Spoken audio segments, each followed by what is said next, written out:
Hola a todos, ¿qué tal? ¿Cómo están? Cuando el presidente francés Emmanuel Macron anuncia la presentación en abril de un proyecto de ley sobre el acompañamiento para el fin de la vida, miles de personas mueren solas en sus apartamentos en las grandes ciudades.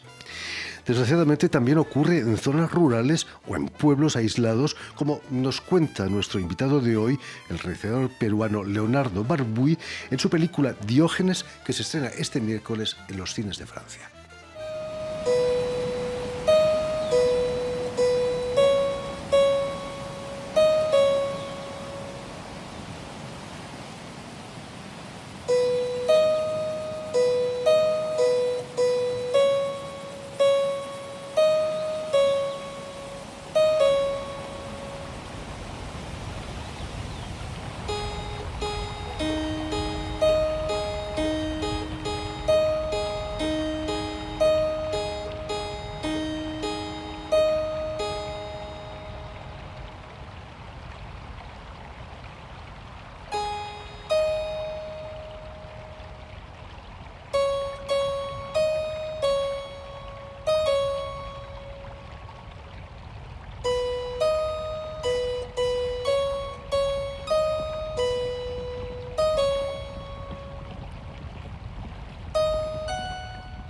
Muy buenas tardes, Leonardo.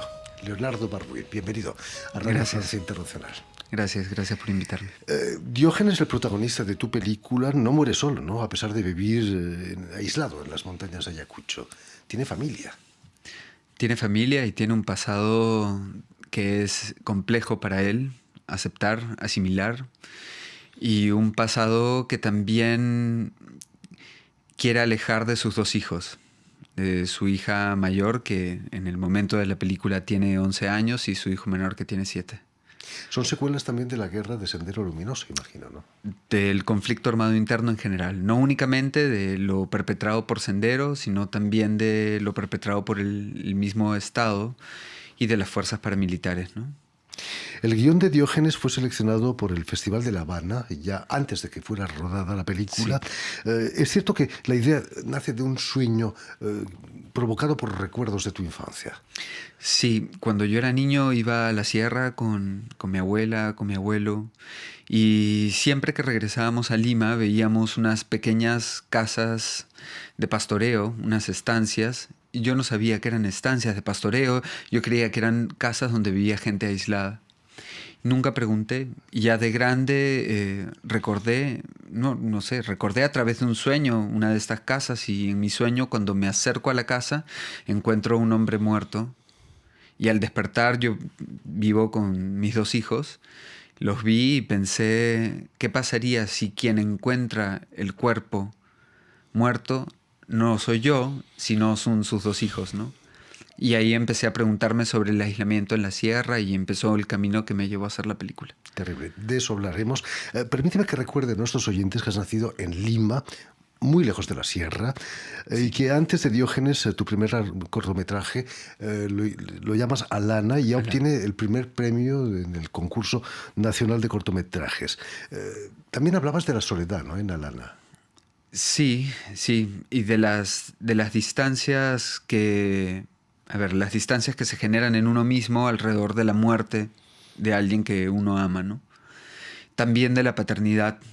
O sea, la paternidad es, creo, el tema central que está conectando los trabajos que estoy haciendo. Por cierto, ¿qué es lo que te llevó al mundo del cine? Me han dicho que además de tu actividad como realizador, has compuesto bandas sonoras para algunas películas. Pues yo en realidad soy compositor de formación. Me formé en el Conservatorio Nacional de Música como compositor académico. Pude hacer bandas sonoras de algunos cortometrajes y de un largometraje. Y luego me dediqué a la investigación educativa y cambié totalmente mi camino. Pero siempre en toda esta ruta he leído pues constantemente sobre cine, visto películas, analizado, ido a charlas. Siempre sentí que el cine estaba al lado de mi vida, pero aunque nunca creí que iba a ser director, surgió esta posibilidad y decidí hacerlo. Hablando de investigación educativa, tienes una asociación que se llama Mares. Allí. Sí. ¿Qué es exactamente Mares? Mares es una asociación dedicada ya hace 11 años a la investigación sobre educación no convencional, educación sin escuela, educación basada en la autonomía, y que además de investigar sobre estos temas, acompaña a familias que han decidido que sus hijos no hagan la escuela regular.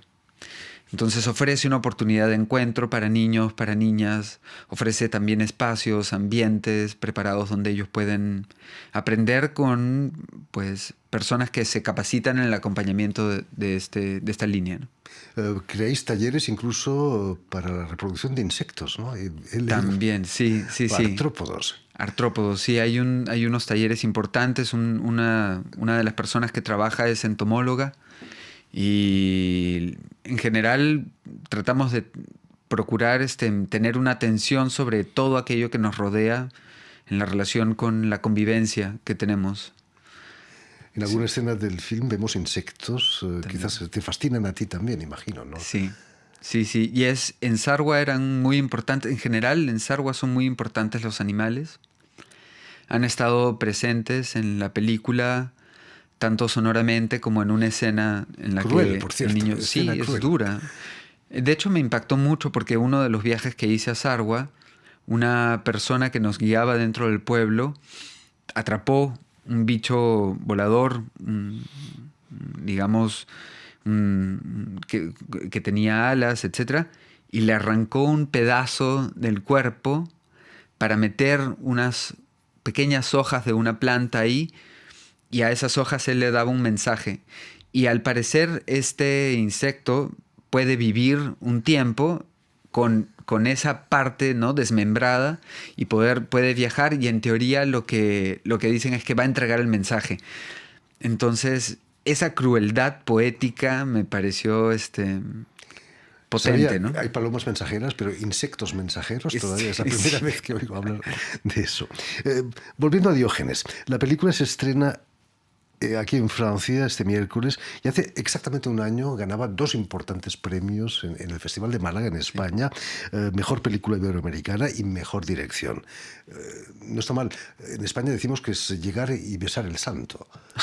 Ópera prima y grandes premios también. Sí, ha sido importante el recorrido en festivales en general. Sentimos que nos ha permitido pues estar, digamos, tener una relación con pueblos diferentes, con miradas distintas. Hemos tenido un buen recorrido en Latinoamérica también. Hemos estado en algunos países de Europa también, en Estados Unidos, en fin. Y eso, pues, por un lado, permite que realidades como la que se pueden experimentar dentro del país sean más universales, pero al mismo tiempo nos permite saber que una historia tan particular y de un caso de un aislamiento en un pueblo específico de la sierra también tiene un grado de universalidad importante, ¿no? ¿Eres consciente de que es una película a contracorriente de nuestra? Sí. Las redes sociales nos acostumbran a pequeños cortometrajes de 15 segundos. Es una película muy tranquila, por no decir lenta, en blanco y negro, incluso con la utilización de la cámara lenta para subrayar ciertas escenas. Sí, y yo diría que también es una película un poco a contracorriente de las tendencias actuales del cine contemporáneo, ¿no? De hecho, es una película que estaría más situada estéticamente en una corriente modernista, ¿no? Y sí entiendo que aún así haya tenido posibilidad de ser vista y acogida en distintos escenarios, es bastante bueno, ¿no? Es una película de arte, podríamos decir. Sí, y además es una película muy fotográfica, muy fotográfica. La apuesta por que la estética de la fotografía tenga un valor narrativo es muy importante, ¿no? Has trabajado con el fotógrafo Musuk Nolte. ¿Es cierto que fue él quien te sugirió rodarla en Saragua? La mamá de Musuk, Josefa Nolte, es quien hizo el primer estudio importante sobre las tablas de Sarwa, ¿no? Y claramente la conexión que Musuk tenía era a partir del trabajo de su madre. Él no había ido a Sarwa antes, pero a raíz de eso conversando sobre la posibilidad del guión, sugirió que pudiéramos ir a Sarwa. Entonces empezamos a trabajar esa posibilidad con la productora. Y aquí vino algo relativamente mágico porque nos reunimos en Lima con una mujer, Elizabeth Canchari, una líder importante dentro de Sarwa. Le planteamos el proyecto, le contamos sobre la película y ella lo que me dijo fue: es tu destino hacer la película juntos. Entonces nos llevó a Sarwa y nos presentó al pueblo y ha sido increíble, ¿no? ¿Cómo reaccionaron los habitantes de Sarwa cuando les propones trabajar en la película? Pues a sorpresa mía, con mucho entusiasmo. Yo creí que iba a haber algo de resistencia, pero no. Y ofrecí también un proceso junto con Iyari Orkotoma, que es productora de la película. Siempre pensamos y, digamos, trabajamos la idea del guión y la película en general de tal manera que pudiéramos establecer un diálogo en la realización, en la creación de la película. Y eso nos llevó a tener unos 5 años de ida y vuelta en el pueblo, en el que íbamos creando pues la película poco a poco, ¿no? Y eso creo que generó bastante confianza en el pueblo también, de saber que no solo queríamos ir a extraer, ¿no? Digamos, alguna riqueza del lugar, sino que queríamos ir a tener un diálogo para la creación. Jorge Pomanchari, quien encarna a Diógenes, el protagonista, es pintor de tablas, ¿no? Esas tablas famosas que conocías. ¿Le propusiste enseguida el papel o cómo fue? La primera vez que viajamos, ya te había contado de Elizabeth Canchari, ¿no? Sí. Que es Jorge Pomacanchari es primo de Elizabeth. Y ella, cuando escucha la historia, me dice: tienes que conocer a mi primo, que es pintor de tablas de Sarwa y que crió a sus 2 hijos luego de que muriera su esposa.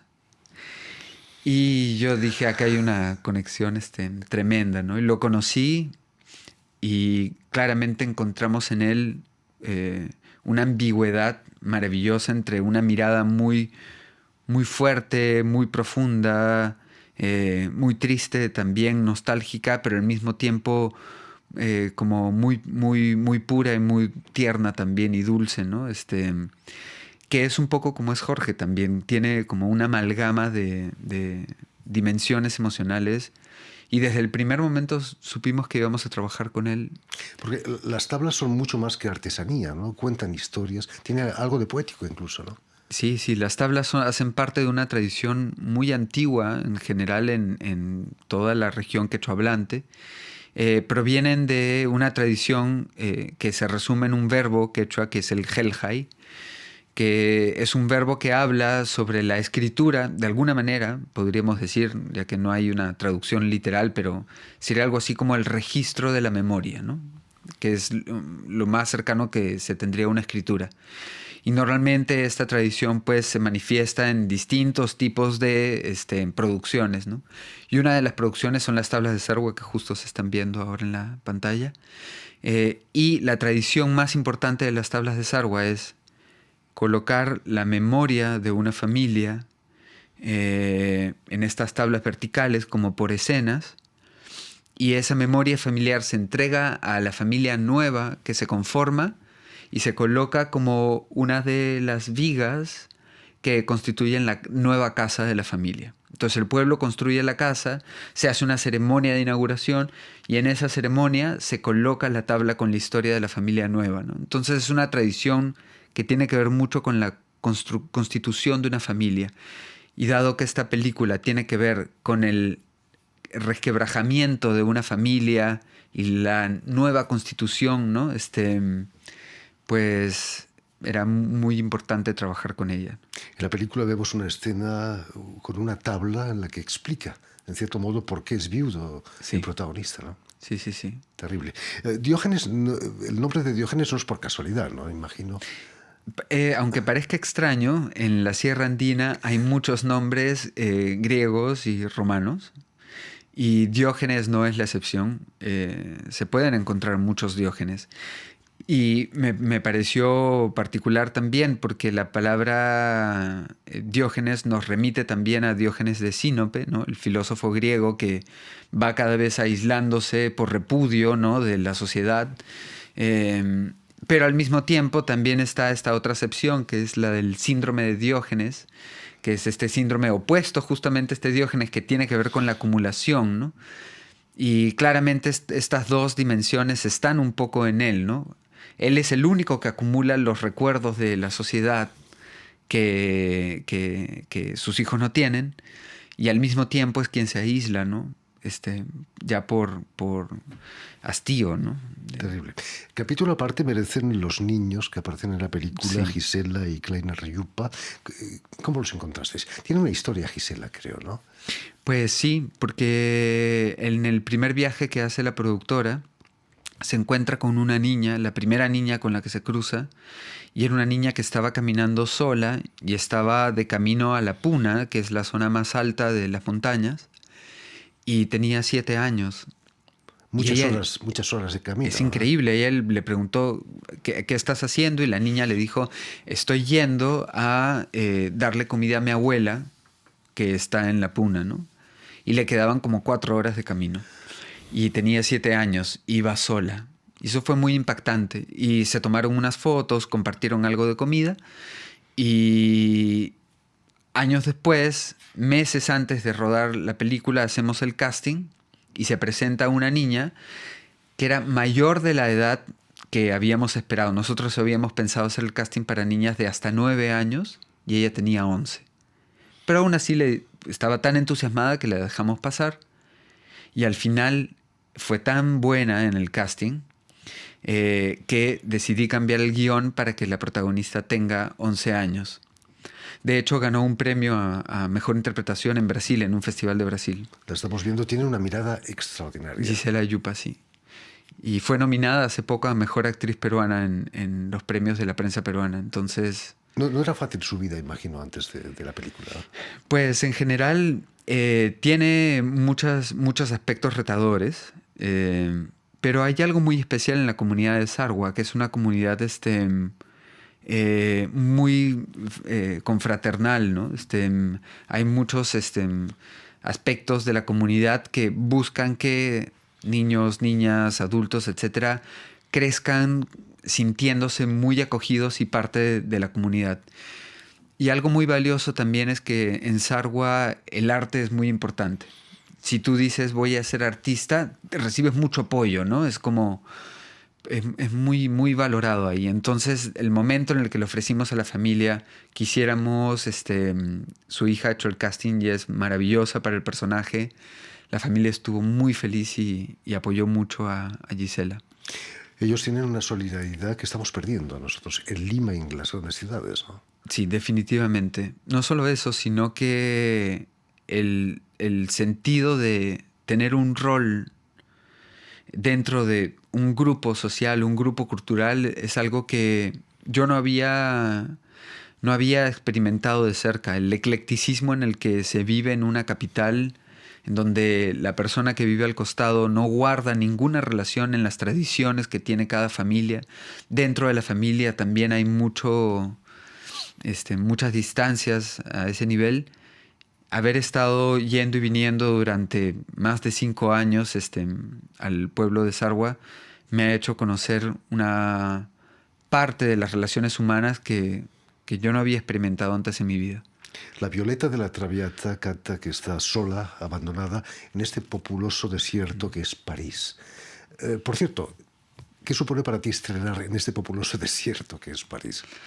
Pues tiene varios significados. Por un lado, Francia ha sido importante desde la coproducción, ¿no?